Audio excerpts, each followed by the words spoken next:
I wanted to share this idea that I'd learned recently about how most diseases aren't actually caused by microbes, right? They're caused by your body's excessive response to them and like an incorrect response to them. And so obviously, there are certain microbes which can just directly harm you, but especially in the modern world with things like the flu and COVID, a lot of these diseases, they actually cause harm because your immune system responds so excessively that you basically your lungs become flooded and you basically can't breathe anymore, right? Or you can't exchange gas and whatever. But the reason this was interesting to me, while it sounds like an innocent point, is because it relates to all of the work that we do, right?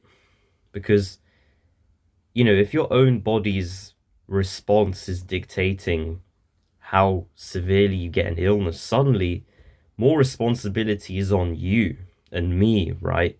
To to have a well-functioning immune system. And even further from this, most diseases, heart diseases, dementia, diabetes, these all have an inflammatory basis, which means they're caused, in part at least, by the excessive activation of, you know, certain factors and cells in your immune system.